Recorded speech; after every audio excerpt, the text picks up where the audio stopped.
السلام علیکم ورحمۃ اللہ وبرکاتہ. بسم اللہ والصلاة والسلام علی رسول اللہ نبینا محمد وعلی آلہ واصحابہ ومن والاه واشهد ان لا الہ الا اللہ واشهد ان محمد رسول اللہ. اما بعد، اعوذ باللہ من الشیطان الرجیم. بسم اللہ الرحمن الرحیم. وعسى ان تكرهوا شيئا وهو خير لكم وعسى ان تحبوا شيئا وهو شر لكم والله يعلم وانتم لا تعلمون.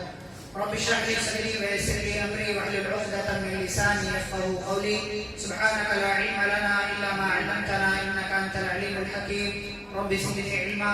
اللهم صل على محمد وعلى ال محمد كما صليت على ابراهيم وعلى ال ابراهيم انك حميد مجيد. اللهم بارك على محمد وعلى ال محمد كما باركت على ابراهيم وعلى ال ابراهيم انك حميد مجيد. معزز اسلامی بھائیوں اور خواتین اسلام، آج آپ نے تراویح کی نماز میں الحمدللہ مکمل دوسرا پارہ سماعت کیا ہے. تو دوسرے پارے کے اندر اللہ رب العزت نے مجھ سے اور آپ سے کون سی باتیں بیان کی ہیں، کن باتوں کا حکم دیا ہے، کن چیزوں کی تعلیم دی ہے، یہ انشاءاللہ اختصار کے ساتھ ہم جاننے کی کوشش کریں گے. سب سے پہلی بات جو اللہ نے اس پارے کے اندر بیان کی وہ ہے قبلہ کی تبدیلی کا واقعہ. ہم اس وقت کس چیز کی طرف اپنا چہرہ کر کے نماز پڑھتے ہیں؟ خانہ کعبہ. پہلے مسلمانوں کا کیا قبلہ تھا؟ بیت المقدس. کہاں پر ہے وہ؟ فلسطین میں ہے، شام کا ایک علاقہ جسے آج کل سیریا کہتے ہیں. بیت المقدس کی طرف پہلے مسلمان رخ کر کے نماز پڑھا کرتے ہیں. پیارے نبی صلی اللہ علیہ وسلم ہجرت کر کے مدینہ آئے تب بھی یہی معمول تھا. 16 سے 17 مہینے تک مدینہ کے اندر بھی آپ صلی اللہ علیہ وسلم نے صحابہ کے ساتھ بیت المقدس کی طرف رخ کر کے نماز ادا کیا.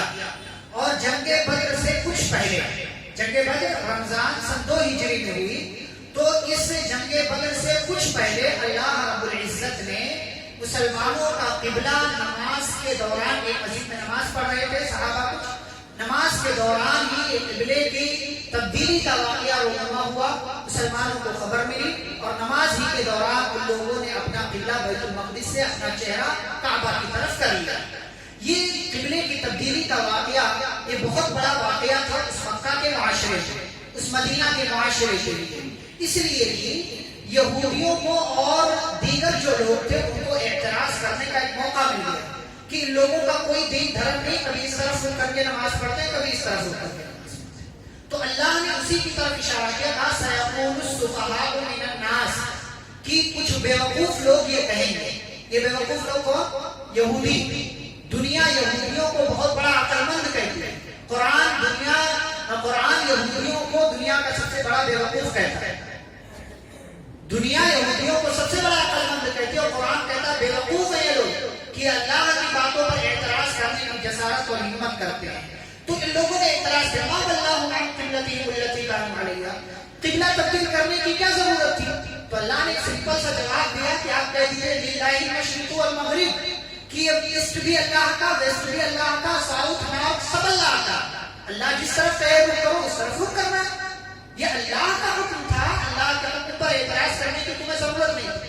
اسی سے ملتی جلتی ایک بات آپ دیکھیں، قد نرى تقلب وجهك في السماء.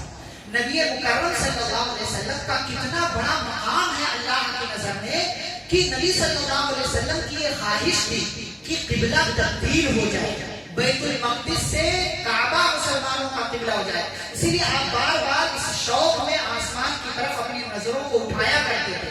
تو اللہ نے کہا قد نرى تقلب وجهك في السماء کہ ہم آپ کے چہرے کو جو آسمان کی طرف اٹھ رہا تھا، بار بار اٹھ رہا تھا، اس کو ہم دیکھ رہے تھے. فَلَنُوَلِّيَنَّكَ قِبْلَةً تَرْضَاهَا، لہذا اے نبی پاک صلی اللہ علیہ وسلم جس قبلے کو آپ پسند کرتے ہیں اب ہم اسی قبلے کو مسلمانوں کا قبلہ بناتے ہیں. فَوَلِّ وَجْهَكَ شَطْرَ الْمَسْجِدِ الْحَرَامِ، لہذا آپ اپنا رخ مسجد حرام کی طرف کر لیجیے. قبلہ تبدیل ہو گیا. اس کے اندر ایک اشارہ تھا، بہت بڑا اشارہ تھا. مسجد حرام پر یعنی خانہ کعبہ پر اس وقت تک مکمل طور سے مکہ کے کافروں کا قبضہ اور ہولڈ، مکہ کے کافروں کا کنٹرول تھا مکمل طور سے. اس لیے کہ مسلمانوں کو مکہ سے نکال دیا گیا، ہجرت کر کے مدینہ آ گئے.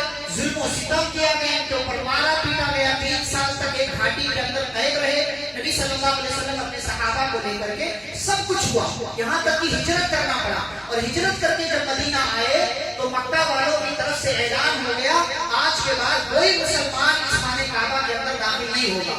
مکمل طور سے کنٹرول تھا کفار مکہ کا، لیکن اللہ نے قبلہ تبدیل کر کے مسلمانوں کو ایک خوشخبری دی، کہا جس قبلے کی طرف تم رخ کر کے نماز پڑھ رہے ہو بہت جلد اس پر تمہارا مکمل کنٹرول ہوگا۔ کیوں؟